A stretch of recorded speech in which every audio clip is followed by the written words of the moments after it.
fabled heat, where magic meets desire. Subscribe to ignite the fantasy. The darkness of the night wasn't just a lack of light, it was a living, breathing entity pressing against the small cabin like a physical weight. It suffocated me not with a lack of air, but with a sense of ancient, watchful power. I lay on my back, staring at the rough-hewn logs of the ceiling, the scent of pine and something older, something earthy filling my nostrils. The Blackwood, even the name tasted like ash on my tongue. The trees surrounding my isolated cabin weren't merely tall, they loomed asterisk, their branches twisting into shapes that resembled skeletal fingers, perpetually reaching, always wanting. They weren't trying to offer shelter, but to snatch me away, to pull me into the silent, shadowed depths. For weeks I'd been lost in the brittle pages of the grimoire, a relic salvaged from the ruins of old Elara. Its leather cover was cracked and worn, the gold lettering almost completely faded, but the power within, that was undeniable. I'd pored over the cryptic phrases, the swirling illustrations, the prophecies that spoke of a convergence, a shifting of the veils between worlds. Each symbol felt like a key, unlocking a piece of a puzzle I wasn't sure I wanted to solve. And with each deciphered passage, the feeling grew, the chilling certainty that I wasn't alone. Something was watching me, not from the woods, not from the shadows, but through asterisk them, waiting, patiently waiting for me to uncover the secrets the grimoire held. The air itself was heavy, thick with anticipation. It wasn't just the damp soil and decaying leaves, the usual scent of the forest floor. There was something else, a metallic tang like ozone after a lightning strike, but sharper, more electric.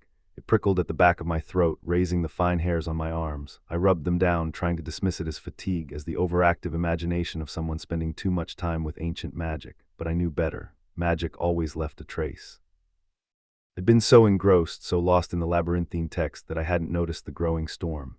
Now the wind howled around the cabin, rattling the windows in their frames. Rain lashed against the glass, blurring the already indistinct shapes of the trees. A low rumble of thunder echoed in the distance, promising a night of unrest. I should have secured the wards properly. I'd been lax, confident in the cabin's natural defenses, in the protective circle I'd drawn around it weeks ago. A foolish mistake. And then the ringtone. It wasn't a gentle chime or a melodic trill.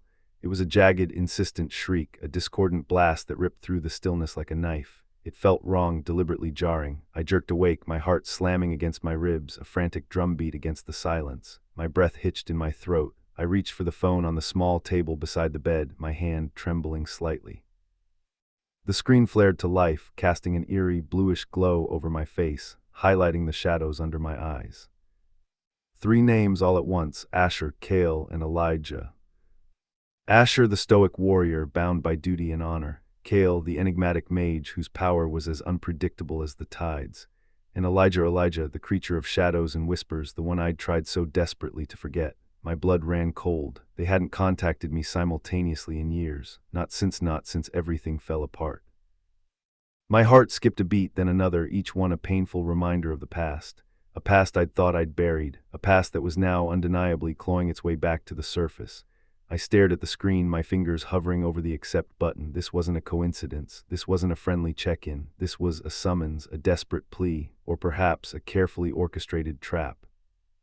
"What now?" I murmured, my voice barely a whisper, lost in the roar of the storm. A wave of dizziness washed over me, and I gripped the edge of the table for support. My life, the quiet, solitary life I'd built for myself, was about to change forever. I could feel it in my bones. The grimoire, the watching presence, the simultaneous calls, it was all connected. I took a deep breath, forcing myself to focus.